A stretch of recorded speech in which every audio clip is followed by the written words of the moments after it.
Start. Namaskaram. Respected trustee sir, respected principal sir, respected faculty members, my friends and of course juniors and their parents. आज के हमारे इस कार्यक्रम में मैं तथ्यांश आप सभी का स्वागत करता हूँ. Thank you. तो आज मैं यहाँ पे आपसे कुछ गुफ्तगू करने के लिए आया हूँ. ગુફ્તગુનો મતલબ ખબર છે ને? વાતોનું આદાન અને પ્રદાન. મતલબ આજની જે આપણી જે કન્વર્ઝેશન હશે ટુ વે હશે. એવું નહીં હોય કે હું જ અહીંયા બોલ કરું છું, સામેથી કોઈ રિપ્લાય નહીં આવે. હું પૂછીશ ને તમે મને રિપ્લાય આપવો પડશે. તો कैसा लग रहा है? અવાજ ના આવ્યો ભાઈ, અવાજ આવો જુઓ. જુનિયર્સ જો ડબલ જો કન્વર્ઝેશન બંને સાઈડ થી નહીં હોય તો મજા નહીં આવે.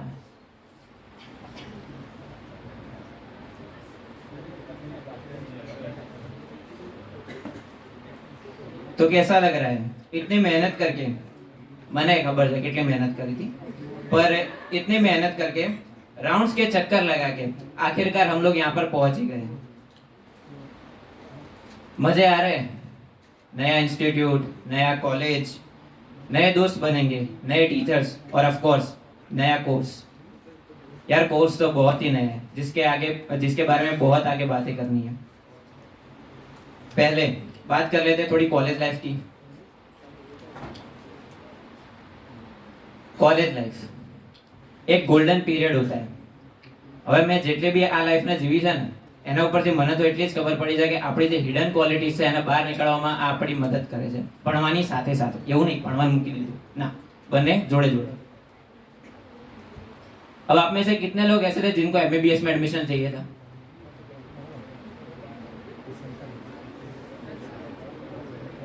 ऑलमोस्ट सब. हमारा भी यही हाल है.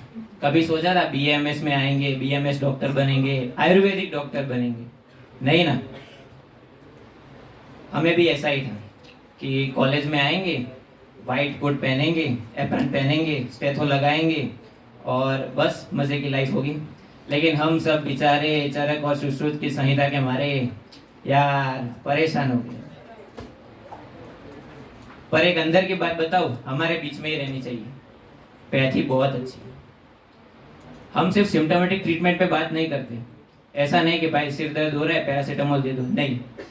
हम लोग, हमारे जो आयुर्वेद का है वो प्रयोजन है स्वस्थस्य स्वास्थ्य रक्षणम आतुरस्य विकार प्रशमनम च. जिसका मतलब है जो स्वस्थ है, जो सीधा है, मतलब जिसका भी स्वास्थ्य अच्छा है उसके स्वास्थ्य की रक्षा करना और जो भी डिसीज पर्सन है उसकी ट्रीटमेंट करना. अब यहाँ उपस्थित कुछ लोगों में से ऐसा भी होगा कि बीएमएस में नहीं मिला, एडमिशन तो ले लिया, सॉरी एमबीबीएस में नहीं मिला और बीएमएस में हम लोगों ने एडमिशन ले लिया. अब बीएमएस में एडमिशन ले लिया, अब पता ही नहीं है आगे क्या करें, उसके अंदर क्या अपॉर्चुनिटीज है, हम लोग आगे क्या कर सकते हैं. तो इसकी वजह से NCISM, national commission for Indian system of medicine, वो ट्रांजिशनल क्यूरिकुलम का आयोजन करता है जिसके अंदर इंडक्शन प्रोग्राम भी शामिल होता है. अब इस प्रोग्राम के अंदर आपको 12th के उस दौर से उठा के कैसे हमारे इस आयुर्वेद की दुनिया में फिट किया जाए उसकी व्यवस्था की जाती है. यहाँ कुछ लोगों को स्पेशल पेरेंट्स को ये प्रॉब्लम हुई, क्योंकि हमारे पेरेंट्स को भी थी कि कॉलेज इतनी दूर है, अब खाने का लोगों का क्या करेंगे, फिर नई कॉलेज है तो फिर कोर्स का क्या, उसके मतलब स्टडी मटेरियल का क्या, उसके इंस्ट्रूमेंट्स का क्या. तो हमारा जो इंस्टीट्यूट है वो बच्चों को ट्रांसपोर्ट फैसिलिटी भी प्रोवाइड करता है, क्योंकि कॉलेज दूर है तो उसकी वजह से हमारी कॉलेज ट्रांसपोर्ट फैसिलिटी भी प्रोवाइड करती है. और उसके साथ साथ में कैंटीन की भी फैसिलिटी है कि जिससे आपको खाने पीने के अंदर कोई प्रॉब्लम ना हो. बच्चों को प्रॉब्लम ये होगा कि नया कोर्स है, स्टडी मटेरियल कौन सा यूज़ करें, इंस्ट्रूमेंट्स कौन से यूज़ करें. तो हमारा जो इंस्टीट्यूट है वो आपको स्टडी मटेरियल और उसके साथ साथ मेडिकल इंस्ट्रूमेंट्स भी प्रोवाइड करके देता है. अब आप में से कितने स्टूडेंट्स ऐसे हैं जिनको स्टेज फियर है? यार हाथ ऊंचा ना થાય મજા ના આવે યાર, આ ખોટી વસ્તુ. હાથ તો ઊંચો કરો એટલીસ્ટ. સનભાઈ હશે જ, લોકોના હોય જ.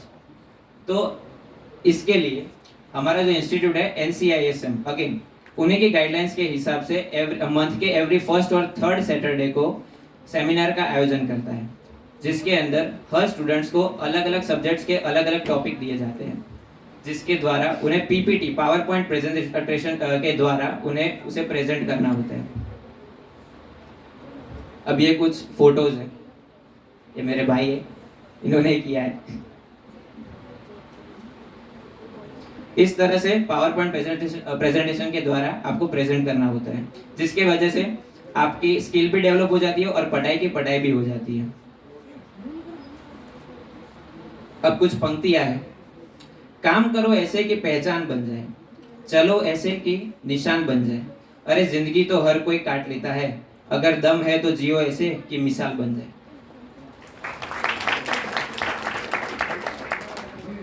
अब इसी के साथ मनीष सर ने बता ही दिया कि कितने मतलब कितने साल का कोर्स होता है, मतलब अंदर कैसे प्रॉफ ईयर के अंदर उसे हम लोग डिवाइड किया हुआ है। अब मैं आपको बताऊंगा सब्जेक्ट के बारे में।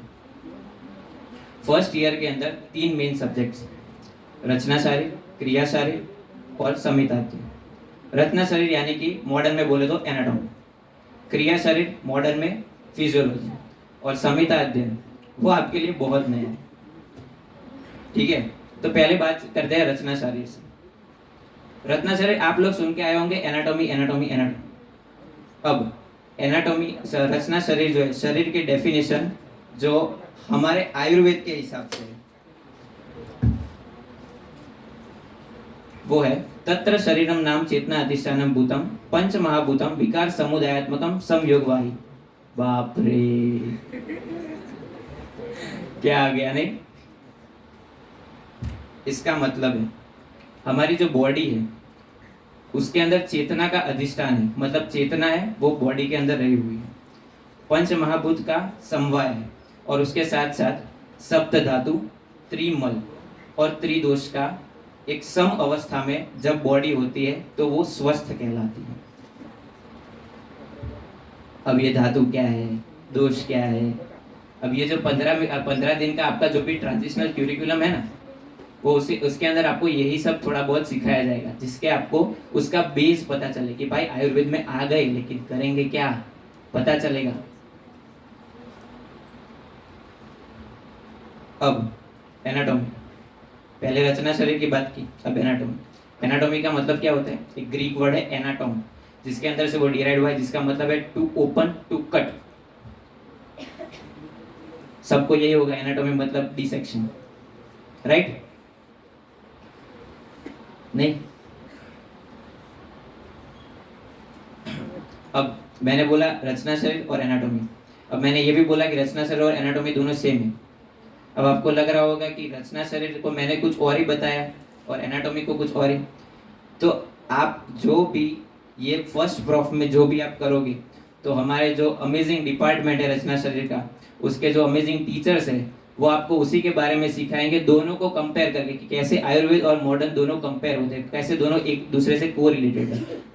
अब क्रिया शरीर के बारे में, बॉडी के बारे में जान तो लिया कि भाई बॉडी कैसी है, अंदर की किस तरह से है। रचना शरीर के अंदर यही है कि अंदर बॉडी के अंदर किस तरह से उसकी रचना की होगी।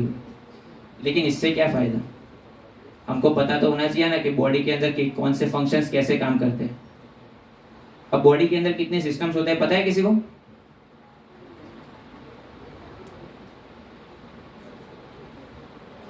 नहीं पता। 9 सिस्टम्स होते हैं। Respiratory system, circulatory system, digestive system, excretory system, nervous system, endocrine system, reproductive system, musculoskeletal system and integumentary system. अरे यार, नो सिस्टम कैसे करेंगे? नहीं, चिंता मत करो, इसके लिए भी हमारे पास एक ऑसम डिपार्टमेंट है जिसका नाम है क्रिया शरीर डिपार्टमेंट, जिसके ऑसम टीचर्स आप लोगों को दिखाएंगे कि कैसे इन सबको फटाफट से आप लोग समझ सकते हैं। वैसे ही तीसरा सब्जेक्ट सबसे नया, जिसके बारे में आपने अभी तक तो नहीं सुना था, संहिता अध्ययन। संहिता अध्ययन के साथ साथ उसके अंदर एक दो और चीजें आती हैं, पदार्थ विज्ञान और संस्कृत। सबको मन में ये होगा कि भाई क्या काम है संस्कृत का। चलो आपका ये वहम भी आप दूर कर लेते हैं। फर्स्ट प्रॉफ का जो भी बेस फॉर्म करता है वो यही फॉर्म करता है, संस्कृत और पदार्थ विज्ञान। अब वो कैसे करता है, क्यों करता है, ये आप पूरा का पूरा ये जो फर्स्ट प्रॉफ आपका है उसके अंदर आप देखेंगे।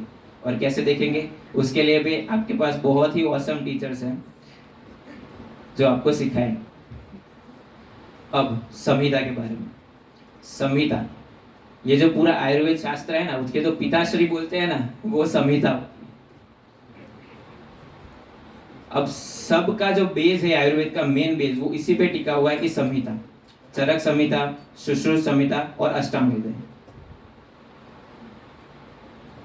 अब मैंने बोला कि संस्कृत और जो पदार्थ विज्ञान है वो बेस फॉर्म करता है, लेकिन किसका, संहिता का। संहिता के अंदर श्लोक्स आते हैं और कुछ ऐसी टर्मिनोलॉजी आती है जो आपको तभी आएगी जब आपको संस्कृत और उसके साथ साथ पदार्थ विज्ञान आएगा। और उसका इंटर कोरिलेशन कैसे होता है ये आपको पूरे साल में जब आप देखोगे तभी आपको पता चलेगा। हमारा भी यही था, पहली बार आए, समझ में ये नहीं आया क्या करें, कुछ समझ में नहीं आया। संहिता का शुरू हुआ, पहले तो लगा था हाँ भाई पहले ठीक ठीक चल रहा है, ट्रांसलेशन मतलब सर करके दिखाते थे, और फिर उसके साथ साथ फिर से संस्कृत आने लगा, पदार्थ विज्ञान के कुछ टर्म्स आने लगे, कुछ समझ में नहीं आया। लेकिन अब समझ में आ रहा है जैसे सब कुछ एक साथ इंटर कोरिलेट हो गया है, तो कभी मैटर कम नहीं पड़ता। कभी पदार्थ का थोड़ा बहुत हम लोग संहिता में डाल दिया, कभी संहिता का थोड़ा बहुत पदार्थ में डाल दिया, लेकिन कभी मार्क्स नहीं करते। क्यों? क्योंकि दोनों एक दूसरे से इंटर रिलेटेड ही होते हैं। अरे यार यही हो रहा है ना, कहाँ आ गए, क्या करें, इतनी सारी पढ़ाई क्या करेंगे। चिंता मत करो, आपके पास तो हम सब है, हम सीनियर्स हैं, लेकिन जब हम लोग आए थे ना तो हमारे पास तो कुछ था भी नहीं, लेकिन तब हमें इंस्टीट्यूट ने मेंटर्स प्रोवाइड किए। अब वो मेंटर्स हमने इतनी हेल्प की कि हम लोग कहीं भी स्टडी में फंसे या फिर कहीं लाइफ में भी फंसे तो वहां से भी निकलने में उन्होंने हमें हेल्प की, जो हमें बहुत हेल्प करता है।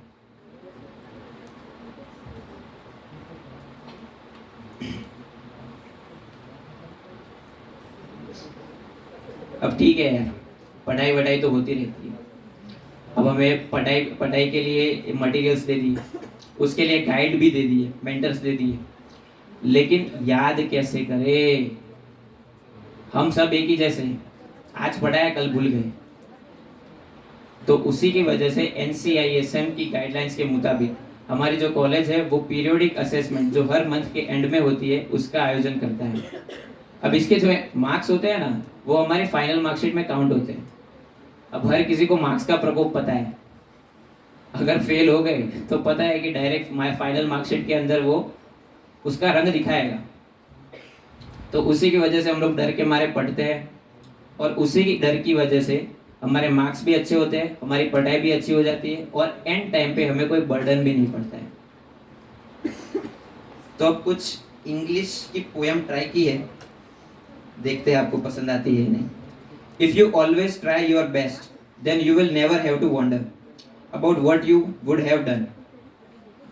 You had summon all your thunder and if your best was not as good as you hoped it would be, you could say I gave today all that I had in me.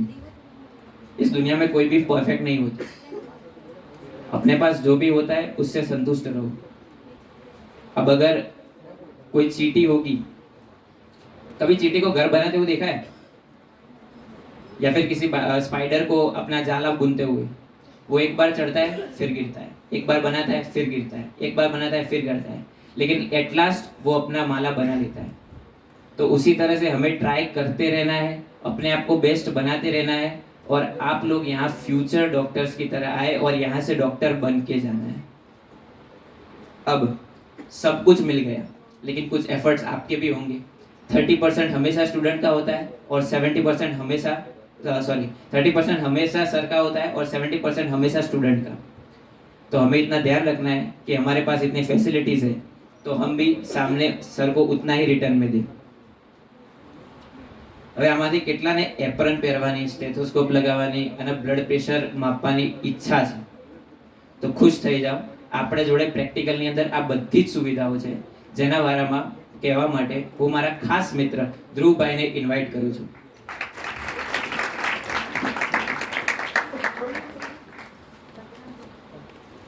Dhruvbhai, over to you. આની સાથે સાથે જ આપણે શિષ્યોપનયનની પ્રક્રિયા પણ શરૂ કરીશું. હું સિનિયર સ્ટુડન્ટ્સને બોલાવીને કહીશ કે તમે